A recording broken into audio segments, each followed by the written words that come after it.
Hello, tasty കിച്ചണിൻ്റെ പുതിയ വീഡിയോയിലേക്ക് എല്ലാവർക്കും സ്വാഗതം. ഇന്ന് നമ്മൾ ഉണ്ടാക്കാൻ പോകുന്നത് നല്ല ടേസ്റ്റി ആയിട്ടുള്ള കടായി പനീർ എങ്ങനെ ഉണ്ടാക്കാമെന്ന് നമുക്ക് നോക്കാം. ഇത് വളരെ ടേസ്റ്റിയാണ്. നമുക്കിത് ദോശയുടെ കൂടെയും ചപ്പാത്തിയുടെ കൂടെയൊക്കെയും വളരെ സിമ്പിളായിട്ട് നമുക്ക് ഉണ്ടാക്കാനായിട്ട് പറ്റും. അതിനു മുമ്പായിട്ട് നിങ്ങൾ ആദ്യമായിട്ടാണ് എൻ്റെ ഈ ചാനൽ കാണുന്നതെങ്കിൽ നിങ്ങളെല്ലാവരും സപ്പോർട്ട് ചെയ്യുക. ടേസ്റ്റി കിച്ചൺ എന്ന് പറയുന്ന യൂട്യൂബ് ചാനൽ നിങ്ങളെല്ലാവരും നിങ്ങൾക്ക് ഈ വീഡിയോ ഇഷ്ടമായിട്ടുണ്ടെന്നുണ്ടെങ്കിൽ ലൈക്ക് ചെയ്യുക. അതുപോലെ തന്നെ സബ്സ്ക്രൈബ് ചെയ്യുക. ബെൽ ബട്ടൺ ഓൾ എന്ന് എനേബിൾ ചെയ്താൽ മാത്രമേ ഞാൻ കാണുന്ന വീഡിയോസ് നിങ്ങൾക്ക് നോട്ടിഫിക്കേഷനായിട്ട് ലഭിക്കുകയുള്ളൂ. അപ്പോൾ നമുക്ക് വീഡിയോയിലേക്ക് പോകാം. ആദ്യം തന്നെ നമുക്ക് പാൻ അടുപ്പത്ത് വെച്ച് ഒന്ന് ഗ്യാസ് കത്തിച്ച് ചൂടാക്കാം.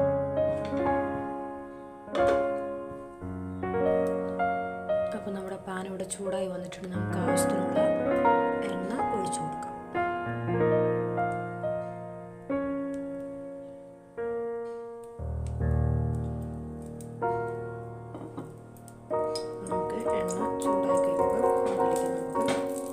ജീരകം ഇട്ട് കൊടുക്കാം.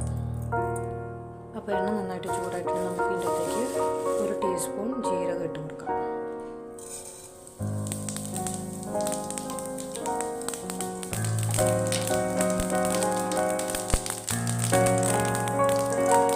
അതിനുശേഷം നമ്മൾ വെളിച്ചെണ്ണ വെച്ചിരിക്കുന്ന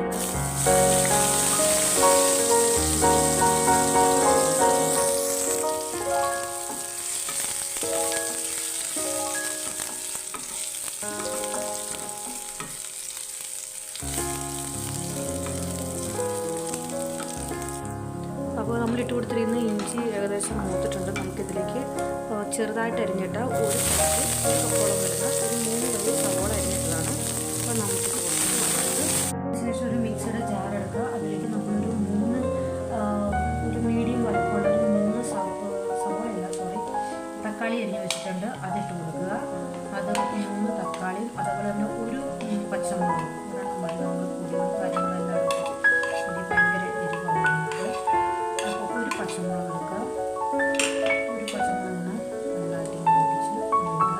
അതുപോലെ തന്നെ വറ്റൽമുളക് ഉണ്ടല്ലോ, വറ്റൽമുളക് ഒരു 3 ഇതിലേക്ക് വറ്റൽമുളക് ഇതിലോട്ട് അരയ്ക്കുന്നത് നമ്മുടെ കറിക്ക് നല്ല കളറ് കിട്ടും. ഇതിലിട്ട് അരച്ച് കഴിഞ്ഞാൽ 3 വറ്റൽമുളക് കൂടെ ഇട്ടിട്ട് നല്ല പേസ്റ്റ് പോലെ അരച്ചെടുക്കുക. നമ്മുടെ ഇത് അരച്ച് കണ്ട നല്ല റെഡ് കളറിൽ വന്നേക്കുന്ന കേട്ടോ. അപ്പോൾ നമ്മുടെ കറിക്ക് നല്ലൊരു കളറ് കിട്ടും ഇങ്ങനെ വെച്ച് കഴിഞ്ഞാൽ.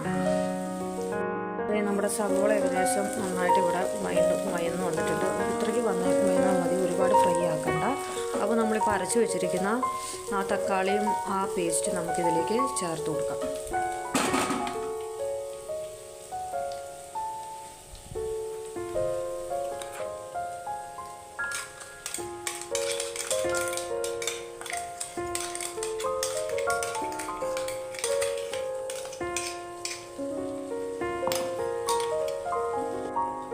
എന്നിട്ട് നമുക്ക് നന്നായിട്ടത് മിക്സ് ചെയ്ത് ഒന്ന് ഇളക്കി കൊടുക്കാം. നന്നായിട്ട് മിക്സ് ചെയ്തിട്ട് നമുക്കൊന്ന് അടച്ച് വെച്ചിട്ടൊന്ന് വേവിച്ചെടുക്കാം. ഇതിൽ കുറച്ച് ആ വെള്ളമയും തക്കാളിയുടെ ആ പച്ച ടേസ്റ്റൊക്കെ ഒന്ന് മാറുന്ന വരെ നമുക്കൊന്ന് അടച്ച് വെച്ചൊന്ന് വേവിച്ചെടുക്കാം. ആ സമയം കൊണ്ട് നമുക്കിതിലേക്ക് വേണ്ട മസാല നമുക്ക് തയ്യാറാക്കിയെടുക്കാം. പൊടി മസാലകൾ നമുക്കിതിലേക്ക് ആവശ്യമായ മസാലപ്പൊടികൾ നമുക്ക് തയ്യാറാക്കിയെടുക്കാം. അത് 1 ടീസ്പൂൺ മുളക് പൊടി, 1.5 ടീസ്പൂൺ മല്ലിപ്പൊടി,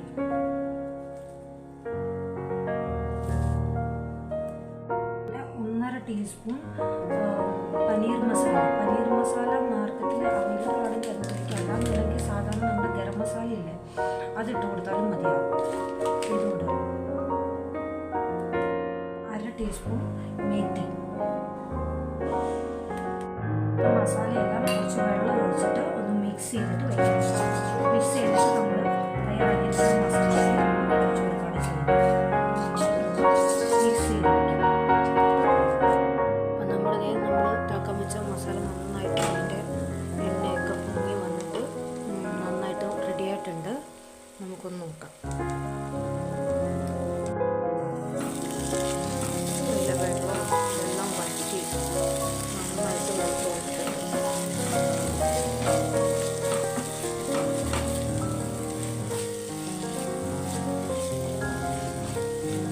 നമുക്കിതിലേക്ക് നമ്മൾ തയ്യാറാക്കി വെച്ചിരിക്കുന്ന പൊടിയില്ലേ, മസാല, അപ്പോൾ നമുക്കിതിലേക്കൊന്ന് ഇട്ട് കൊടുക്കാം.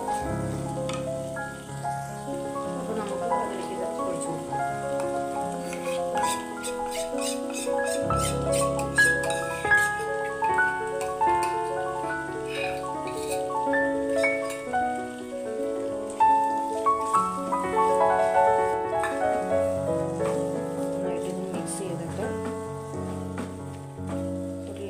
വെള്ളം കൂടെ നമുക്ക് ഒഴിച്ചിട്ട് നമുക്കിത് നന്നായിട്ടൊന്ന് മുളപ്പിച്ചെടുക്കാം.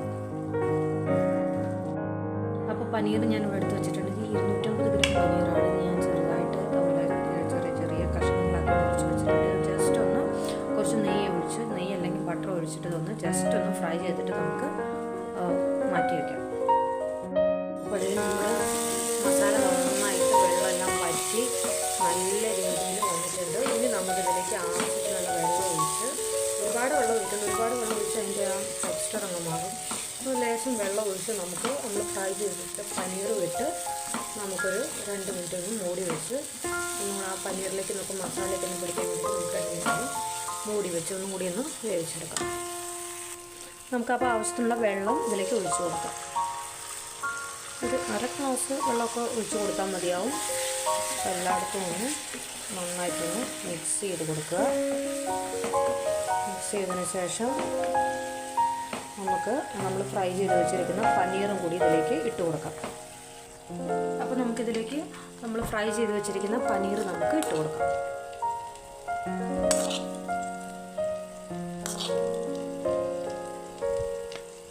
അപ്പോൾ പനീർ നമ്മൾ ഫുള്ളായിട്ട് ഇട്ട് കൊടുത്തിട്ടുണ്ട്. ഇനി നമുക്ക് കുറച്ച് അരിഞ്ഞ് വെച്ചിരിക്കുന്ന മല്ലിയില ഇട്ട് കൊടുക്കാം.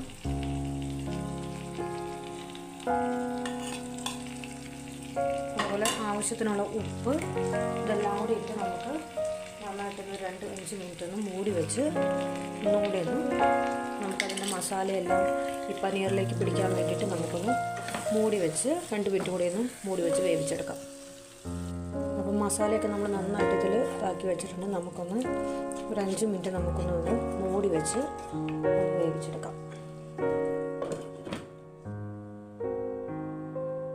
നമ്മുടെ പനീർ ഇവിടെ റെഡി ആയിട്ടുണ്ട്. നമുക്ക് നോക്കാം. ഇത് നന്നായിട്ട് അതിൻ്റെ വെള്ളമെല്ലാം വറ്റി നന്നായിട്ട് വന്നിട്ടുണ്ട്. നമുക്കിതിലേക്ക് ഇനി കുറച്ച് ക്രീം ഒഴിച്ച് കൊടുക്കാം. ഇതിലേക്ക് നമുക്കൊരു 3 ടീസ്പൂൺ 3 ടീസ്പൂൺ ഫ്രഷ് ക്രീം നമുക്ക് ആഡ് ചെയ്ത് കൊടുക്കാം. എന്നിട്ട് നമുക്ക് ക്രീം ഒഴിച്ചിട്ട് നന്നായിട്ടൊന്ന് മിക്സ് ചെയ്ത് കൊടുക്കാം.